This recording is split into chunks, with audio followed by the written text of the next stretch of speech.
Hi guys, welcome to Open Mic Talk Show. So today is all about autism. If you remember the last time, we brought Annabelle on our show to talk about her book she wrote on autism. It was amazing. I had so much fun.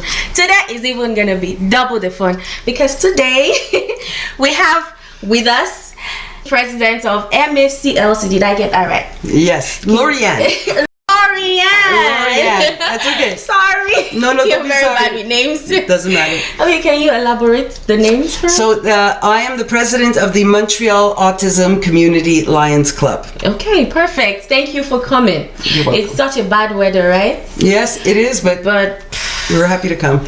I'm tired. You know what I feel like doing right now? Sleeping. But I'm here because I want to, talk about autism. She likes sleeping always. That's what. But today, we're not gonna let her sleep.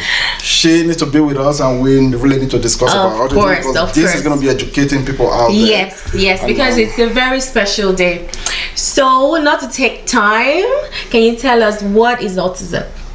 Okay, so I'll give you Montreal Autism Community Lions Club. So if anybody knows anything about Lions International, Lions International is a worldwide organization that is full of volunteers. It's all nonprofit volunteers that are going to serve their community. And they do so in order to help.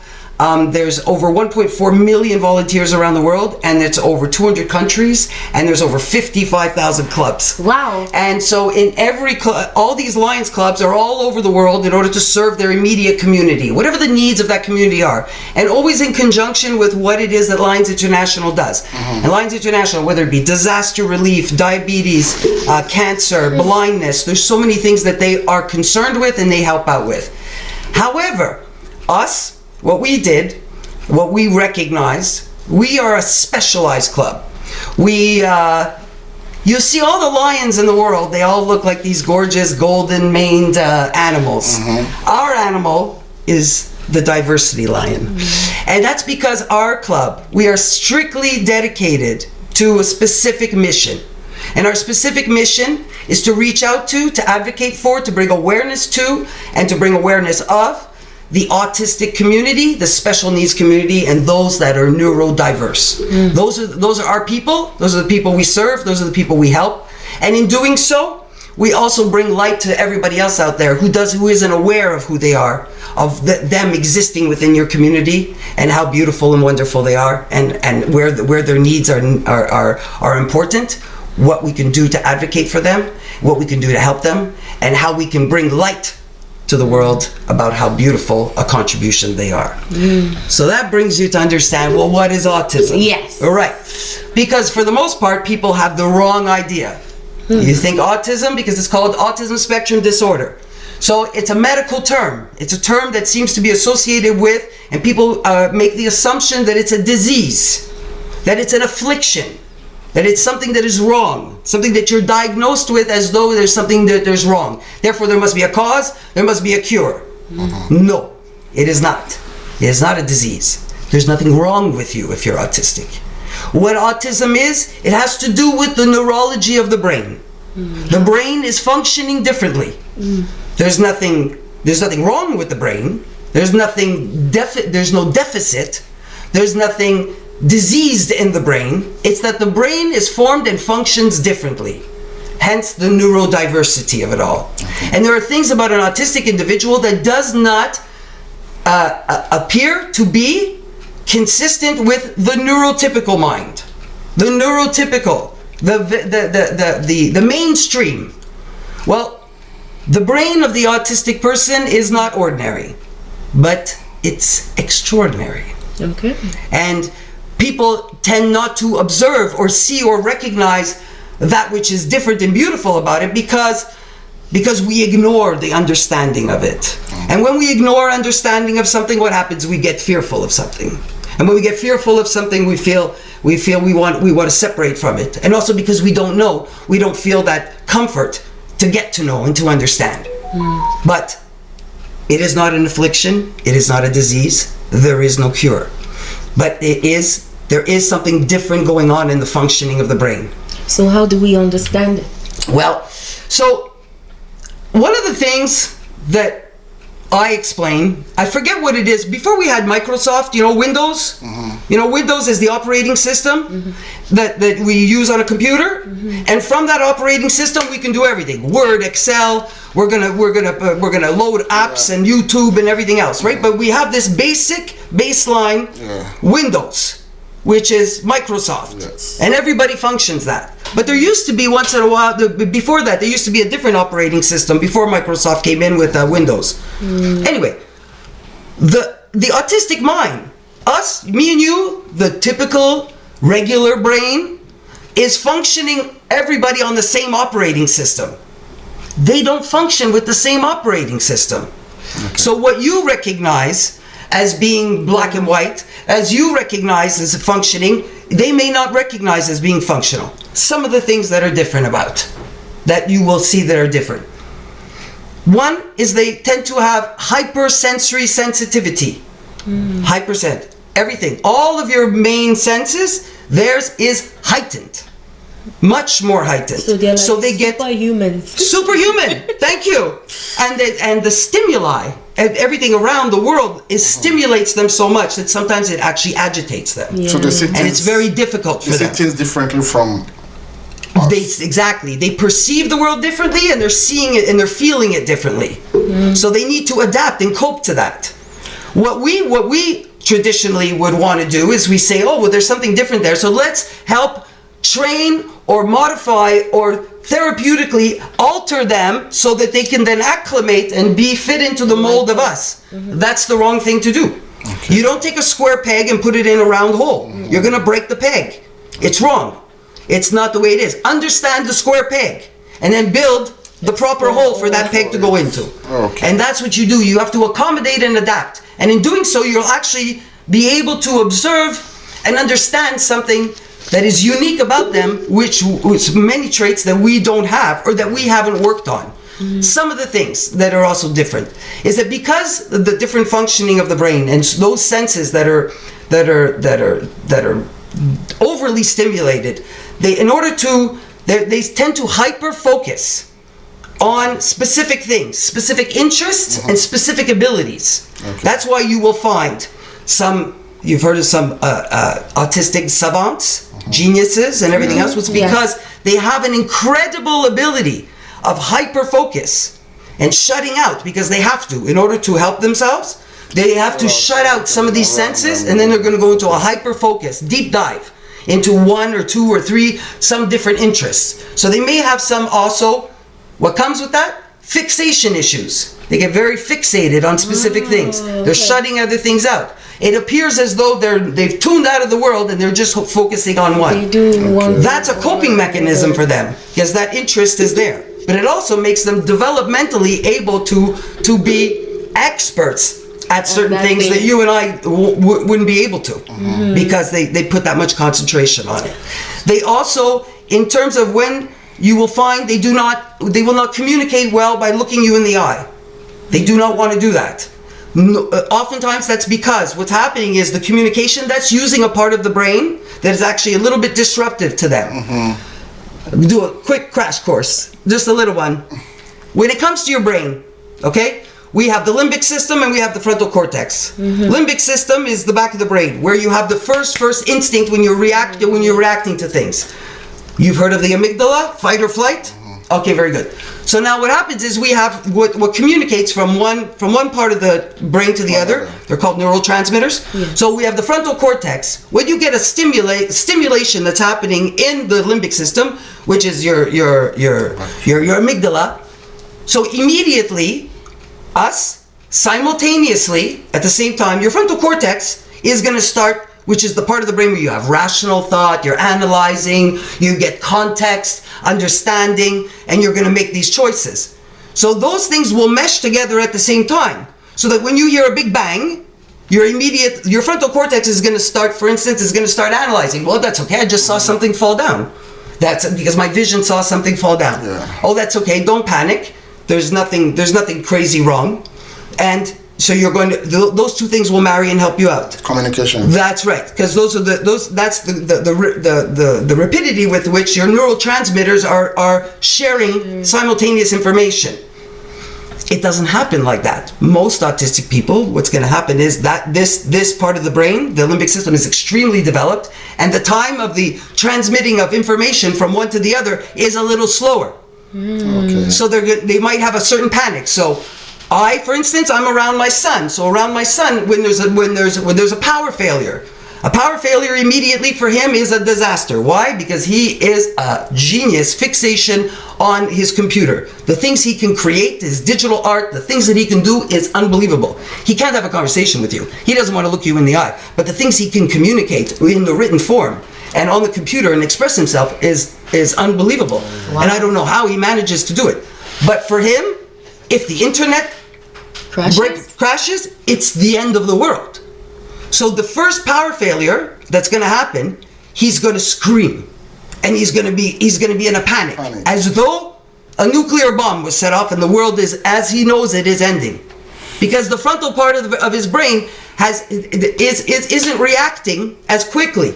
So, but mom's there or someone's there to go, whoa, Pietro, think of this. Don't worry about it. Look, we're going to look. Hydro, the power's going to come back on. It's not the end of the world. You remember last time this happened? It's okay. And then, then he remembers and he's fine. But that instant, he couldn't actually make that marriage. So these are the unique idiosyncrasies that are for him. Okay.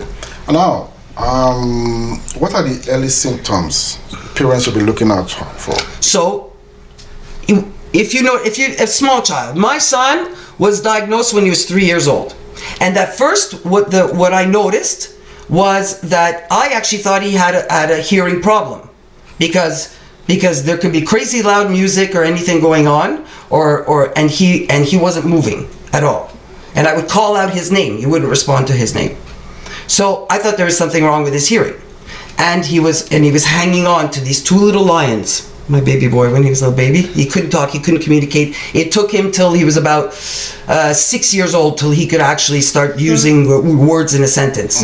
And it took him a long time too to in terms of he would never look me in the eye. If I touched him somehow in the wrong time, he would scream and get upset, and he would have violent reactions to that, until I could figure out what was going on. And what was happening is when I brought him to the hospital, and we thought maybe there was some deafness going on, because it didn't matter what was going on. He was so focused and holding on to these two little lions, which you could never take out of his hand, and he was playing with them in like a concentrate. Nothing existed around. He was in this deep dive of a world, and I couldn't get him out of it. And the only thing that that I would later find out, that is actually a coping mechanism for him. That because of all that stimuli that's out there, his brain is able to shut it all down so he could hyper focus on what he was doing. So when I brought him to the hospital, there's nothing wrong with his hearing. So next thing you know, we got referred because there's certain developmental things that he was not achieving. Some things he was achieving very quickly. So when you have a small child and you go to the doctor, there's certain echelons of development, whether it be sitting and verbal or whatever, that you either achieve or not. So some of them he wasn't achieving, and then others he was achieving too quickly. So that's when we got the referral. He got assessed. And then he was diagnosed. And the first diagnosis that comes in when it's a small child, because they usually won't give you the autism spectrum diagnosis immediately, they will the first diagnosis will be pervasive developmental delay. Okay. Because they're going to see there's going to be a lot of markers where there seems to be a developmental delay, and so from there move to autism. And understanding autism. Now, when you meet somebody who's autistic, you've met only one person, because the spectrum, and that's why it's a spectrum, because it's a spectrum of behaviors. It's a spectrum of abilities. It's a spectrum of neurological abilities, executive functions of the brain. All these things are happening at different levels and responding at different times for different reasons. It's because the brain is not neurotypical. It's actually if you look at it through an MRI, it looks the same. But let's say you were through an MRI, you were to light up different colors, right? You and I, our colors are going to light up in pretty much the same regions. His colors light up in different regions, and much stronger in some and weaker in others. That's it. Thank you. So what does your organization do for autistic kids? So in forming this organization, so it's our motto is embracing autism and celebrating neurodiversity. Okay. We are not interested in going to find a cure. We're not raising money in order to help people. There are some associations that are working on research and so forth, which is wonderful, in order to help better understand, better serve.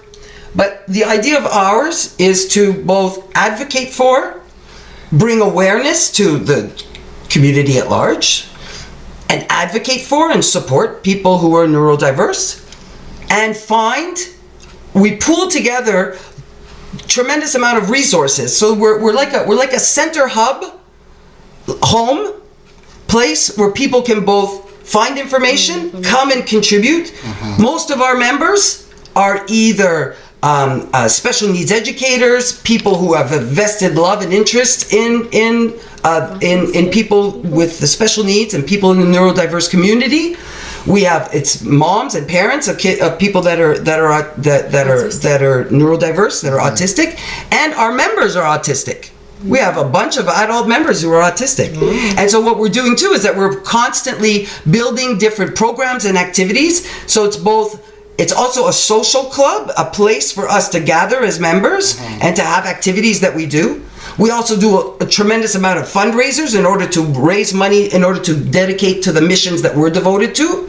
Because there's different organizations, different missions, different activities, different programs that we either form, manage ourselves, or actually give money to help other organizations do it. So we're a gathering, a pooling of both people, resources, and mostly it's a gathering of spirit and message to be out there to find, because Montreal is huge, but it's also in a person's life who is autistic, a person's life who's living with neurodiversity, including the families. It tends to be a very ostracized and isolated life. And it got even worse in COVID. At least there was some activities and things that were going on that maybe in your local community, your local school, your local CLSC, you got referred to different programs and places where you could go and participate. All that shut down. Now, when that shut down, let me tell you, the people, because there's a lot of things that go along with autism, let me tell you, because when they come into a time in their lives when they become self-aware of how different they are than to other people, because usually in the formative years, they're very much, like I explained, my son, who in his old world, he didn't even notice anything that was going on. But then when he started to notice, he also noticed how different he was. And maybe in those differences, he recognized also the challenges. At what age was that? When he started recognizing the challenges and recognizing himself, I'd say through puberty. So when he started to come into his own as a young man, that made a big difference. So then there was a change where he recognized that he was very different. He recognized that he had certain challenges, but he also recognized how, I hope, thanks to me and thanks to the places where I let him be associated with, that he was in fact not ordinary, but he was extraordinary, and he had these beautiful things about him and beautiful gifts. And those things are to be, I always celebrated them. I never wanted them to be shunned. Because my boy, those individuals that you will meet, if you take the time to meet them, believe me when I say they will teach you far more than you could ever teach them. I'd love to meet some of them. And you learn about love, compassion, acceptance, and if you just let go of your own beliefs for a second of that square peg that's supposed to go in that round thing, forget it, throw away the round hole and just look at that beautiful thing that is different than you. You will recognize that you don't want to teach him to be like you. You want to be more like him. Because there is a purity and an innocence. My son has no filter. He has no inhibitions. He sees things exactly for what they are. He sees truth. Us, we know truth when we're babies and infants, when we're perfect gifts of God's love. But then we form in life. And we form in conformity to what everybody tells us we need to do. And we get all that pressure, peer pressure from friends. And we got to get a job. We got to do this. All these things that build to us, that take us away from the bliss of the shore that we dance on. And then we go inland to become a part of the urban makeup. And it's all by necessity. And that's how it works. But he doesn't learn that. And he doesn't need to learn it. And in not learning it, he remains you learn to be very much that pure, beautiful spirit. So he is my, and I get to ride on his coattails because he reminds me every day of what truth is and what matters. Right. That's beautiful. Yeah. And in Nigeria, I hear that you have a branch in Nigeria right now, because I don't know how that is going, because in Nigeria, I know kids like that, they tend to label them as stubborn and, you know, crazy kids that you can't control. They just want to do whatever. So most times they result in, you know, smacking them and trying to make them who they should be, you know, or maybe make them someone else. Yeah. You know, I don't know how it's going to go for you in Nigeria. I don't know. Have you met so many women so far with kids with autism?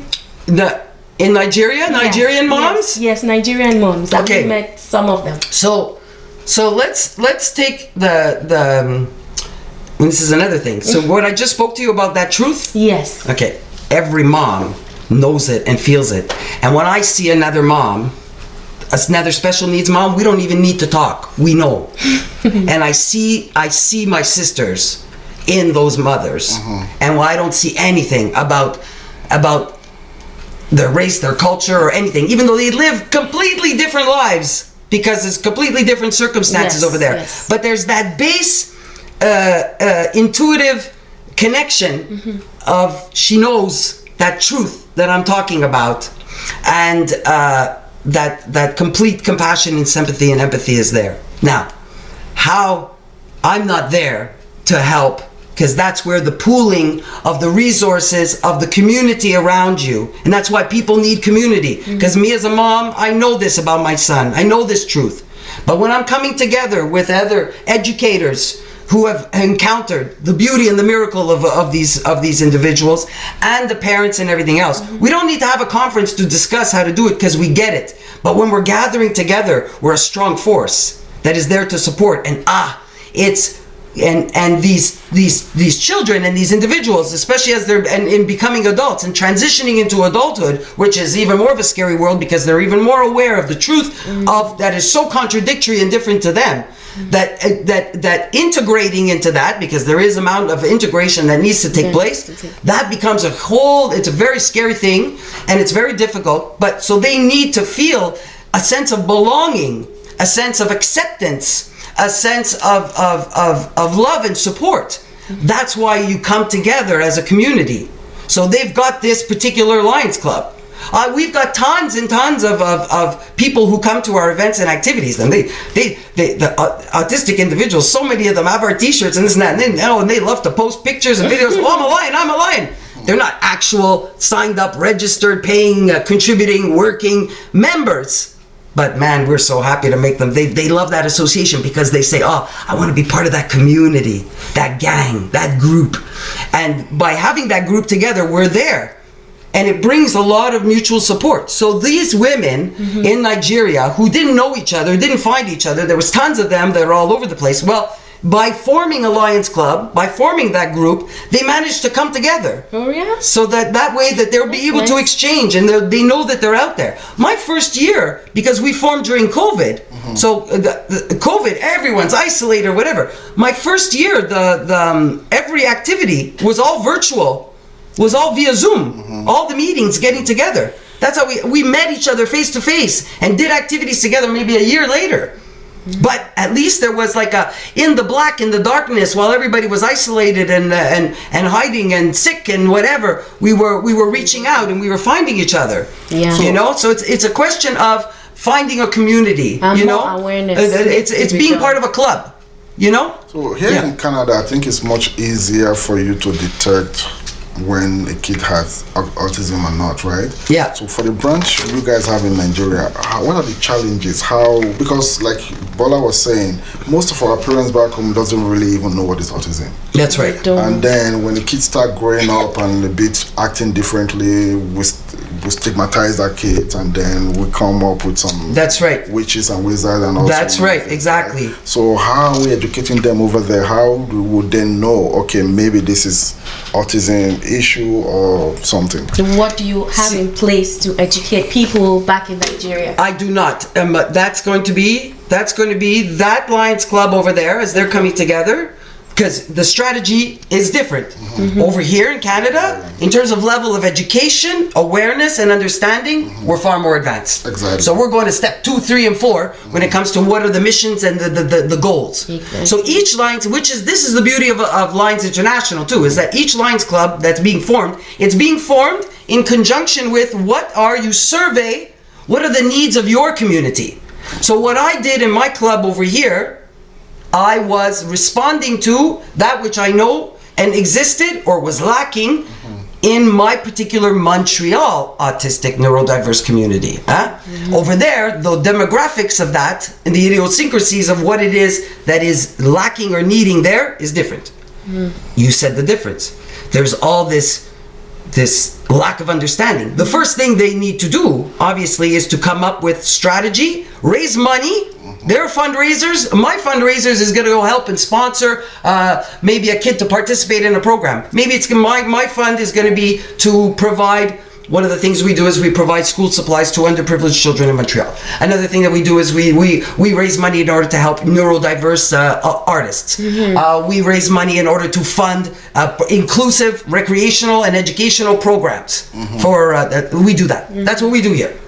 Okay, over there, they're not ready for that. They don't need to do that just yet. The first thing they're going to need to do is to come up with a campaign of education and awareness. Yes. In other words, so that people know what that is. Exactly. So they're going to raise money in order to do that. They're going to come together with some experts that are there so that they can come up with some kind of campaign in order to educate. Perfect. So that's, and they're going to, if I was working with them and guiding them, it would be to go and solicit, whether it be in the medical field, educational field, and in the advertising field, right? In terms of so that they can put out there and publicize like educational videos or anything that's going to help.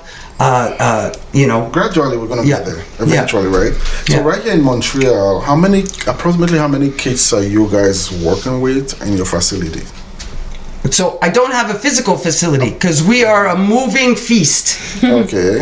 Movable feast. Anyway, we in terms of actual members, so we have active working members and volunteers. Not the members, the kids you guys the community that last year in terms of the people that, because I tabulate all that because it goes into whatever, we served over 2,500 people. In terms of whether it be now serving is different. So there's helping, then there's serving. When let's say I do a presentation in front of 100 kids, that's 100 people served. Okay, right? Those 100 kids are all spectrum? No, not necessarily. Okay. No, because one of the main things, again, there's your problem maybe over there in Nigeria, is that the first thing you need to do in terms of education is to sensitize those who don't know what it is. Oh, no, yes. Okay. They're the ones that need the most sensitization and understanding. They need to know so they don't bully other kids. That's right. So that they get, and the parents, they need support. They need resource support. We've got a lot of parents that are alone and isolated, and they need a sense of somewhere to turn in community. Some of them need respite care. There's not enough funding that is out there in order to help them, so the parents sometimes can get a break, and getting their kids together and linking them up with programs that are going to help enrich the lives of those people living with that. Okay, so for the ones you guys are supporting here in Montreal, in your Lions Club, what is the percentage of Africans? Well, I can't. We've never tabulated anything in all of our entries or any of the people that we serve. There's nothing that exists that would say, other than age, because that we have to respect in terms of legal age, there's never a time where we're actually specifically tabulating that or observing it. But in terms of general observation, the last event that we were at or whatever, I would say it was the same percentage of I think out of the 45, 50 that were there, I'd say at least 12 of them was that. In the schools, it's kind of the same thing, depending on the region where the schools are. See, because we're Montreal Autism Community, so we go to South Shore, West Island, East End, and Laval. So we're everywhere. So there is different demographics in different areas. But again, you see, we don't specifically target anybody at all, unless we see that there's a need in a particular culture or in a particular area where we want sensitization to happen. Okay. I want to have a big meeting that's going to be coming up soon. I hope it's going to happen with the police chief of Montreal, in order so that I do go into first responders, police, firemen, and all of that, so that they get, because I've already done presentations to some different factions of them, to do a general one, so that they can be understanding and sensitized of what they're dealing with when they do a first response to somebody with special needs, right? Because of their behaviors and everything else. How are you going to react? So there's some sensitization. So I've seen that as a target demographic, as an ideal place to go to protect all of them. But to say that there's one community or another, if I'm invited, because I don't necessarily have the insight to recognize it, but if others will recognize, last year when we went to the event for the Nigerian event, Black History Awareness Month. So that was lovely that we were invited to be there. So that means that there was a want of understanding of what it is that we do. But I got to tell you, when an autistic and neurodiverse person, there's one thing when I talk about them teaching you more than you could teach them. They themselves, and I can tell you this account, they have no sight or feeling of. There's no prejudice. There's no filter. There's no. They don't hold back. But there's also no prejudice, and they don't even recognize amongst themselves things that perhaps you and I would automatically see with our eye. With my eye, I'm automatically categorizing somebody in a race, a religion, a culture. I'm doing it naturally. It's like it's instinctive. I don't mean to really, but it's happening. Their instinct will not make that personification, because they really so the interacting. So even us as touching upon who we're serving, who we're going to serve and help, is somebody who's neurodiverse. You can't see that. You don't see it. And I'm gonna encounter that in a rich man's house, a poor man's house. I'm gonna encounter that in a Filipino family, in a black family. I'm gonna encounter that everywhere. They're the same. And the common denominator that brings us together is something that has nothing to do with any of that. And yet at the same time it touches all of that. So all those things will come into play. But they're not the source of the connectedness. Yeah. Do you think the number of kids with autism has risen over the years or declined? It's risen, but not risen. It's not risen in that people are. It's that it's more predominant. It's that it's being more recognized. Okay. So that there's better diagnosis going on. So people are. The average is, like in Quebec, it's 1 in 66 children is considered is autistic. It's being recognized as being autistic. It's being properly diagnosed. Okay. The diagnosis wasn't happening years before. So people say, "Oh my God, there's so much more. There's so much more autism." Yeah, exactly. It's not more prevalent. It's just more recognized. It's better identified. Yeah, and it's a spectrum. So there used to be, there's different levels. There's different levels of it. People call it, high functioning, low functioning. That's not a term we like to employ. But, there was there was autistic savant, and then you had Asperger's on one end of the spectrum to the other. Now it's all just autism spectrum. Okay. Yeah. So do you think vaccine causes vaccines? Do vaccines cost? Yeah. No, they cannot. Honestly, I read Impossible. it somewhere. That's right. That's right. But listen. So here's another thing, right? Because we're riddled with all the time, with thanks to we're riddled with media that is constantly. And then whatever the algorithms are that are going on in our computers and everything else, the minute we read some silly paranoia feed, then all of a sudden the algorithm starts feeding you the same bullshit or the same type of bullshit, and then it just further solidifies and reinforces this conspiracy thing that you read. So this guy, there was one doctor, I'm telling you, one. He said that because of the mercury existent in the vaccine, that caused autism. Okay, well that took off. Then immediately after that, it was debunked because his analysis and his and the baseline scientific methods that he used in order to do his study were debunked, and it was thrown out of the medical community like immediately, but it stuck.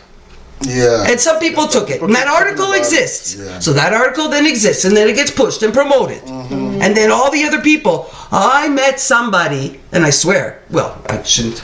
Well, anyway, no, he got reported, but I'm just saying, he believed that it all came. He started with the vaccine. Oh yeah, mercury. So I won't give my child any vaccine whatsoever, which is stupid because you are harming your child. You're putting him at risk of disease. Then on top of that, whatever he read, and he said he did all kinds of research, and he has a whole slew of doctors that will support the theory that the autism is caused by a certain worm that is in the intestines. and so he gives him a cleanup up there every day. Oh my God. I said, buddy, I'm reporting you to the police. Because he was giving him an enema every day. Oh my God! To clean out the bugs. Oh. And he says his autism is improving. Well, yeah, social worker was knocking on his door. but let me tell you, this happens because you get into obviously following the leads of false media or whatever. Do your research. Do your proper research. Check your sources. Check with doctors. Check with people that will give you. That's right. I'm not a professional per se to give you that, but I will refer you to the right professional. Are there actually medication that controls the behavioral, or slows? Yes, there's all kinds of medication. Everything from antipsychotics, mood stabilizers, antidepressants, sedatives. Weed? Does it work? Okay, so I heard it. Yes, it can. But that deals with anxiety, right? So that and all of this is to be followed closely with your doctor. My son takes a slew of medication. He's followed very closely by a psychiatrist. Okay. The psychiatrist also works with the psychologist and works with mommy's reports, because I give full analysis and behavior reports observing him daily. And then I report monthly. And when I report monthly, the doctor is then saying, okay, let's see what's happening. I give, every time there's been incidents, my son has serious emotional regulation problems. This is very common in most autistic people. He has extreme impulse control issues. He has also what's called intermittent explosive disorder. He reacts to certain things that he could get triggered. That must be. He's got fixation issues. He's got impulse control. All of these things, which need to be, and that's just for him. That's impersonal. Well, that's very personal. Discuss with the psychiatrist. There's certain things that can help with that, because he still does have to live in the world, and there's a lot of things that I can do and be careful of, and make sure that I'm modifying, and and anybody who supports and works with him is gonna know. Okay, make sure you don't have whatever it might be that day. Could be, a blue light is going to set him off. It's going to hurt him. It's going to stimulate him too much. I got to make sure there's no blue wherever we go. But if there is blue, sure. So on a regular basis, sometimes, and as he has grown, he develops and changes just like you and I do. So through adolescence and puberty and everything else, those things change. Things changed in his brain too. And just as we need, for instance, somebody who may be schizophrenic needs certain chemicals, they need mood stabilizers in order to adjust the chemical imbalance. There are certain imbalances that are going on in the brain, even that I spoke to you about neurotransmitter exchanges of information. All of that means that depending on how someone is either behaving or living, there might be, the doctor will see whether or not something is appropriate to give you. Yes. When he was younger and smaller and he could not articulate, he could not express, and I couldn't get into understanding his language and his mind and what was going on. He was having constant different psychotic breaks that I couldn't fully quite understand. So at that time there was certain medication that could have been given to him. Some of it I gave, some of it I didn't. I worked with the doctor. Those things change over time. Those things will matter over time. All right. As they grow, I'm sure they are able to, control certain part of themselves that, Yes. that might not be possible back when they were younger. Right? That's right. Yeah, it changed. A lot of things change over time. Okay. A lot of things change over time. My son, when my son was little, he wouldn't look me in the eye, and he would look sometimes, but only when I was reaching him, when I got in there, and he would look at me in the eye. And the only time I got in there, but when he was younger, he lived through the surrogacy of lions. It's amazing how full circle now he's actually become a lion years later, but of a different sort. But he actually could only communicate if he looked at a picture of me and him together. His eyes glazed over and meant nothing to him. But if he looked at a picture of a lioness and a cub, he would say, "Mommy, Pietro." Oh. He recognized that. He felt an affinity and a kinship with animals, and the instinct and animals towards him too, because that's another thing. I told you about the hypersensory sensitivity, the 5 senses. They got a 6th sense. They got a base, primal, purity, true sense, of feeling and understanding. And if you can get into that language, which most of us abandon, we don't listen to that part of our senses. Yeah. We don't. But there's that sense. And he was very much in touch with that. And when I rather than try to get him out, square peg into the round, no, Mommy's gonna become square. I'm gonna try to figure it out. Once I got in there, then I could touch spirit to spirit, and I had to do it through lions. That was the only way I was getting through to him. And then it was through that eventually he would he would have these surrogates, if you will, that would represent, I guess, and that he was able to understand and express himself in the world. And those surrogates were almost like avatars that he would then use to be able to understand. My son also, what he does, you'll find this too. You will recognize it. You're looking for symptoms, so he does a lot of there's flapping, there's pacing, there's scripting, what's called scripting or echolalia. Echolalia is that my son's got certain scripts that are going on in his head, and he repeats them out loud, repeats something over and over again. So it's something that stimulated him, that he liked, and that is something that is a resource for him, that he's scripting out loud. When he would get mad when he was younger, though he can't articulate, he was not able to communicate and say, "Mom, I am mad at you." No, but all of a sudden a script would come out, which was like a little speech from a villain in a movie. Like that was what he would repeat to me. So I was able to identify the emotion that he was having at the time. Because another thing that they have, it's called alexithymia. Sorry, I'm getting some technical terms. Alexithymia is actually something that is very, very common, which is actually the inability for them to actually recognize emotions and to express them. So if you want to put somebody in a state of panic, is not only look at them straight in the eye, but also ask them to please explain to me what you're feeling right now. It's very difficult. It's not something that comes to them easily, but they feel. And the truth base, that 6th instinct is there. So it's a question of more of a spiritual communication that you'll be able to tap into. This is great. But yeah. Oh wow. I'm speechless.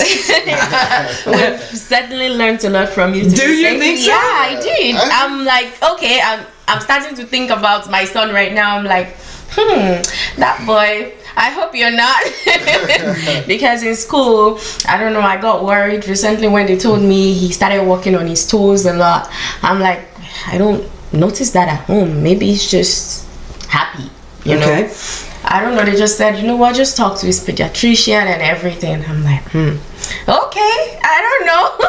So when I checked, you know, online, walking on toes, they were like, okay, that you my might son be started like that. Oh yeah? Oh yeah. But listen, I'm sorry, Mama, but if your son gets diagnosed with autism, I'm going to say congratulations. No, because you're going to find no. Listen, there's a lot of challenges. You got to go and you check with the doctor. The doctor's going to tell you what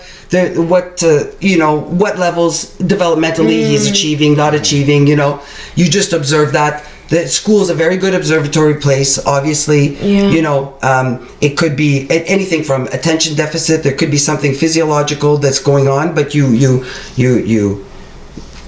don't be worried about that which you first of all don't know and understand just yet. But whatever it is, you know, I'll share something personal.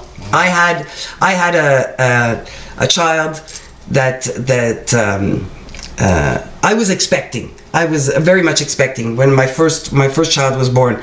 I don't know, whatever my particular relationship with God, I said that I was ready. I was prepared for either adopting or taking care of somebody handicapped or special needs, you know.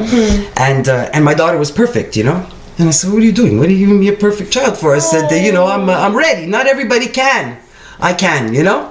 And then when Pietro, when my son was born, God heard you. And that's right. And then as all of these things were happening slowly, you know, and everybody's getting worried or whatever, when I got my diagnosis for my son, I was relieved. I was like, he listened. So he answered my prayers. You want it. and I've been blessed ever since. Wow. Nothing has been more of a blessing. It's never a burden. Nothing. The weight has never been a cross to bear. It's been a blessing to celebrate. Well, like the saying goes, God will never give you what you cannot handle. That's right. Be careful what you wish for. Yeah, that's right. Exactly. Yeah. So, question for you. There are some mothers or parents who feel stigmatized talking about their kids whenever they have autism or anything like that, right? So what would be your advice to those parents? Well, so they are feeling stigmatized, then they need to come and join events and activities and be part of a community like mine. Because in my Lions Club community, we organize and we do activities and we go places, and you're going to see us in the St. Patrick's Parade. We're going to be a whole delegation, all ripping and roaring and letting the whole world know how amazing we are and how beautiful they are.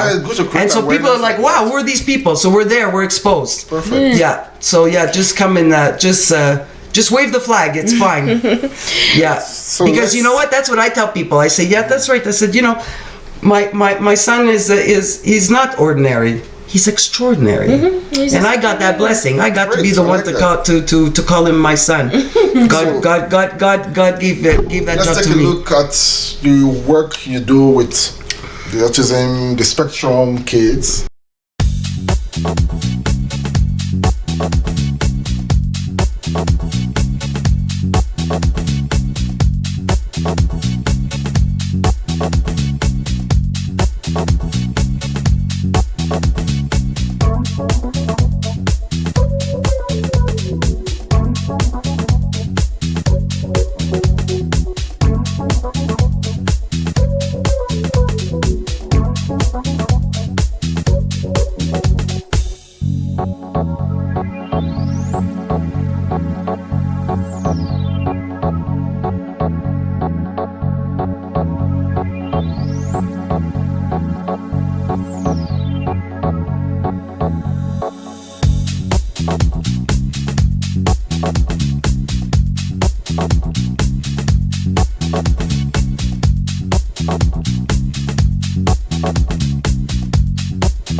Wow, guys, can you see all that? Welcome back. It's amazing what they've been doing, and I'm really proud of you guys. Thank you so much for the job you're doing for the community, and I can't wait to be there. One of these days we're gonna be there too. Okay, we're gonna grace one of your events, and we're gonna be wearing, I'm gonna be wearing my t-shirt. I don't know about him. Of course I'm gonna wear it. I got some for you. I got some for you if you want some. That's nice. Definitely I want one. Okay, so we're coming to the end of our show. Do you have any last word for our audience?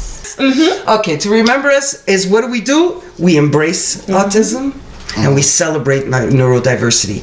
What the motivation mantras, words that are constantly that we're giving out and that we're celebrating is that we rise and we serve. We're always serving other people. Your life is only as rich as you can contribute to the enrichment of others. And that's what we want to do. And we are constantly up there. You're going to see us because we rise up. And we rise up in order to serve others. In order to serve others. Yes. Perfect. That's right. Guys, take note. We rise in order to serve others. That's right. There you have it. Have yourself a wonderful day, and goodbye. Till next time.